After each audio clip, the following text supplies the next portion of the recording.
মাছের দাম, তবে চড়া দামে বিক্রি হচ্ছে ইলিশ সহ বিভিন্ন সামুদ্রিক মাছ। আর পটুয়াখালীর কলাপাড়ায় মাংসের বাজারে কিছুটা স্বস্তি ফিরেছে, কমেছে গরু ও মুরগির মাংসের দাম। নিত্যপণ্যের সরবরাহ ও দরদাম জানাতে আমার সঙ্গে খুলনা থেকে যুক্ত হয়েছেন রামিম চৌধুরী এবং পটুয়াখালী থেকে জসিম পারভেজ। শুরুতেই রামিম, আপনার কাছে জানতে চাই যে চাষের মাছের দাম কতটা কমলো, কিংবা ইলিশ সহ অন্যান্য যে মাছগুলোর দাম বেশি, কি কারণে বেশি, সরবরাহটা কেমন দেখছেন বাজারে? গালিব, বাজারে যে চাষের মাছ রয়েছে তার দাম কিছুটা কমেছে, তবে সেটি কিন্তু খুবই সামান্য। যেমন 20 থেকে 25 বা 30 টাকার মধ্যে প্রতি কেজিতে কমেছে। যেমন বড় ধরনের বড় সাইজের যে রুই মাছ রয়েছে বা বড় সাইজের যে পাঙ্গাস মাছ রয়েছে সেইগুলো রয়েছে। তবে বাজারে আমরা যেরকম সরবরাহ বা চাহিদা যেরকম রয়েছে সেরকম সরবরাহ কিন্তু এখন বাজারে নেই। আপনি যে বাজারটি দেখছেন এই বাজারটি কিন্তু একটি খুচরা বাজার, এবং এই বাজারে কিন্তু যে খুচরা পর্যায়ের যে ক্রেতারা তারা কিন্তু এসে এখান থেকে মাছ ক্রয় করে নিয়ে যান। এই যে আপনি যে পাঙ্গাসটি দেখছেন এটি কিন্তু বড় সাইজের যে পাঙ্গাস সেটি, এবং এইটি কিন্তু বিক্রি করা হচ্ছে 200 টাকা থেকে, বা কোনো কোনো জায়গায় কিন্তু 180 টাকা করেও বিক্রি করা হচ্ছে, যেটি কিন্তু গত কয়েকদিন আগেও বিক্রি করা হয়েছে 220 থেকে 250 টাকার মধ্যে। মোটামুটি বড় সাইজের যে মাছগুলো রয়েছে চাষের মাছ, সেগুলোর দাম কিছুটা কমেছে। তবে সামুদ্রিক মাছের সরবরাহ কিন্তু এখনো পর্যন্ত সেই পরিমাণ হয়নি চাহিদার তুলনায়, ফলে সামুদ্রিক মাছের যে দাম সেটি কিন্তু এখনো পর্যন্ত কমেনি বললেই চলে। এখানে ইলিশের কথা যদি আমরা একটু বলি, ইলিশের দাম কিন্তু অনেকটাই বেশি বললেই চলে, কারণ কেজি সাইজের যে ইলিশ মাছ সেটি কিন্তু পাওয়াই যাচ্ছে না বাজারে। তবে ছোট ছোট সাইজের যে ইলিশগুলো রয়েছে সেগুলো কিন্তু রয়েছে, তবে সেগুলোর দাম কিন্তু মোটামুটি 1200 থেকে 1500 টাকার মধ্যে প্রতি কেজি বিক্রি করা হচ্ছে। এছাড়াও কেজি সাইজের ইলিশ যেখানে পাওয়া যাচ্ছে সেখানে কিন্তু প্রায় 2000 থেকে 2200 টাকার মধ্যে প্রতি কেজি বিক্রি করা হচ্ছে।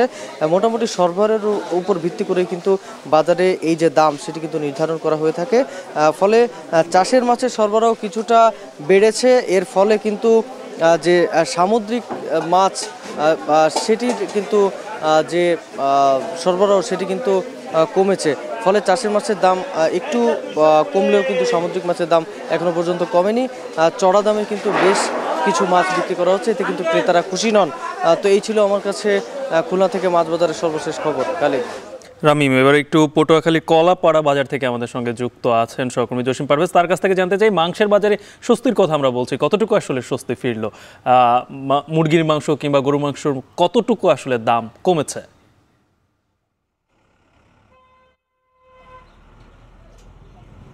যে আপনি জানেন যে ঈদুল আজহার পর থেকেই কিন্তু উপকূলীয় অঞ্চলে ডিম, মাছ, মাংস এগুলোর চাহিদা কিছুটা কমেছে। কেননা যে প্রতিটি পরিবারেই কম বেশি কিন্তু মাছ, মাংস সংরক্ষিত আছে, সে কারণেই কিন্তু চাহিদা কিছুটা কমেছে। তারপরও এই উপকূলীয় অঞ্চলের যে বিভিন্ন মেগা প্রকল্প চলমান থাকায় আমিষের ঘাটতি পূরণের জন্য এবং প্রোটিনের ঘাটতি পূরণের জন্য কিন্তু ডিম, মাংসের চাহিদা রয়েছে। আমি এখন দাঁড়িয়ে আছি কলাপাড়া নাসনাপাড়া বাজারে। এখানে আমরা এখানকার যে বিক্রেতাদের সঙ্গে যোগাযোগ করেছি, তারা আমাদেরকে নিশ্চিত করেছে যে আজ এই বাজারে ডিম হালি বিক্রি হচ্ছে 50 টাকা এবং ডজন বিক্রি হচ্ছে 144 টাকা দরে, এবং গরুর মাংস যেটা ছিল 800 টাকা কেজি দরে বেচা বিক্রি হতো, সেটি আজ বিক্রি হচ্ছে 700 টাকা প্রতি কেজি। এবং খাসির মাংস সেটি বরকি বিক্রি হচ্ছে 800 টাকা কেজি দরে, এবং খাসির মাংস বিক্রি হচ্ছে 1000 টাকা কেজি দরে, এবং মুরগি সোনালী সে প্রজাতির মুরগি সেগুলো বিক্রি হচ্ছে 280 টাকা কেজি দরে, যা গত সপ্তাহে ছিল 370 টাকা কেজি দরে, 90 টাকা প্রতি কেজিতে কমেছে। এবং কক মুরগি সেটি বিক্রি হচ্ছে 340 টাকা প্রতি কেজি, যা আগে ছিল 380 টাকা কেজি দরে, 40 টাকা দাম কমেছে। এবং ব্রয়লার মুরগি 160 টাকা কেজি দরে বিক্রি হচ্ছে, যা 90 টাকা দাম কমেছে। তো এতে এই দাম কমার ক্ষেত্রে এখানকার ব্যবসায়ী তারা বলেছে যে সরবরাহ থাকায় দামটা কমেছে, এবং ভোক্তা পর্যায়ের যারা রয়েছে সাধারণ ভোক্তা তারা বলছেন যে তাদের যে ক্রয় ক্ষমতার মধ্যে যে মাংসের দাম কমেছে, সে কারণে তাদের ভিতরে স্বস্তি এসেছে। তবে অপরিবর্তিত রয়েছে ডিমের দাম।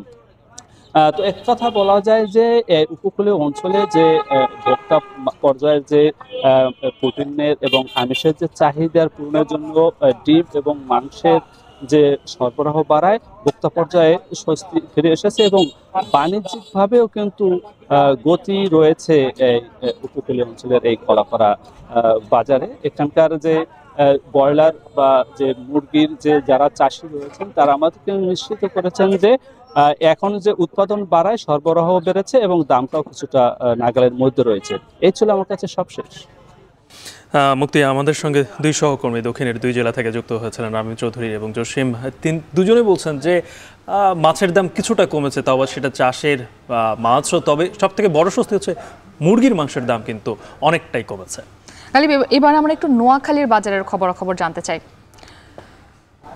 সপ্তাহ ব্যবধানে নোয়াখালীর বাজারে বেড়েছে প্রায় সব ধরনের সবজির দাম, সাথে মাছের দামও বেড়েছে কেজিতে 40 থেকে 50 টাকা। এ বিষয়ে আরো জানাতে নোয়াখালীর পৌরবাজার থেকে সরাসরি যুক্ত হয়েছেন নাসিম শুভ। জানাবেন যে সবজি ও মাছের দাম বাড়তে বলছিলাম, এর কারণটা কি, এবং এই যে দাম বাড়তে এই বিষয়ে ব্যবসায়ীরা কি বলছেন?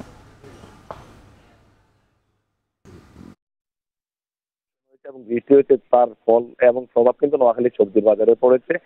নোয়াখালীর আমি গতকালই সুবর্ণচর এলাকা বেশ কিছু এলাকা ঘুরে দেখেছি যেগুলোতে আসলে সবজির উৎপাদন এবং নোয়াখালীর শস্য ভান্ডার বলা হয়, সে সকল এলাকায় কিন্তু গত এক সপ্তাহের বৃষ্টির কারণে কিন্তু অধিকাংশ সবজি ক্ষেতেই সবজি বিনষ্ট হয়ে গেছে, এবং যার প্রভাবে আজকের বাজারে কিন্তু সবগুলো সবজির দাম বেশি। আমি যদি আজকের বাজারে বলতে যাই, আজকের বাজারে বেগুন বিক্রি হচ্ছে এখানে কেজি প্রতি 80 টাকা ধরে, করলা বিক্রি হচ্ছে 100 থেকে 110 টাকা ধরে, চিচিঙ্গা জাতীয় যেগুলো রয়েছে সেগুলো বিক্রি হচ্ছে 80 থেকে 90 টাকা ধরে। এছাড়া অন্যান্য যে সকল সবজিগুলো রয়েছে সেগুলোর দামও কিন্তু গত এক সপ্তাহ থেকে তুলনামূলকভাবে সবগুলোর দামে বেশি বিক্রি হচ্ছে।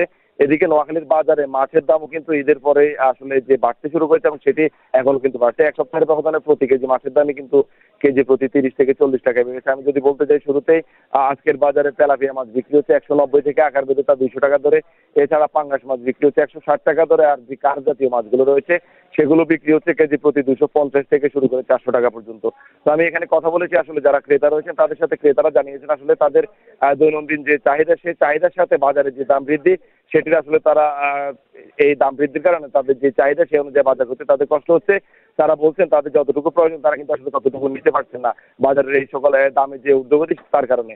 আমি কথা বলেছি এখানে যারা বিক্রেতা রয়েছেন, বিক্রেতাদের সাথে, বিক্রেতারা জানিয়েছেন, সবজি বিক্রেতারা শুরু যদি বলতে চাই, আসলে সবজির বাজারে সবজির দাম বৃদ্ধির কারণ হিসেবে তারা বলছেন যে গত এক সপ্তাহের বৃষ্টির কারণে যে সবজি বিনষ্ট হয়েছে তার কারণে কিন্তু সবজি উৎপাদনও অনেকটা কমে গেছে, এবং বাজারে যথেষ্ট ঘাটতি রয়েছে। আর এই ঘাটতির কারণে কিন্তু সব ধরনের সবজির দাম তাদের কেনাই আসলে বেশি পড়ছে, যার কারণে তারা অনেকটা বাধ্য হয়ে বেশি দামে যারা ক্রেতা রয়েছেন তাদের কাছে বিক্রি করতে হচ্ছে।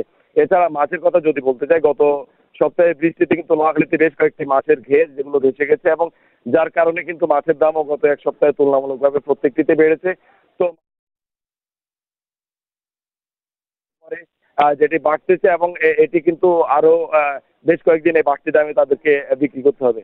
মুক্তি এ ছিল আসলে নোয়াখালীর মাছ এবং সবজি এই দুটির বাজার থেকে আমার কাছে এখন পর্যন্ত সবশেষ। সবজি ও মাছ বাজারের সবশেষ জানাতে আমাদের সঙ্গে নোয়াখালী থেকে যুক্ত ছিলেন সহকর্মী নাসিম শুভ। সবজির দাম বাড়লে যে শুধু ক্রেতা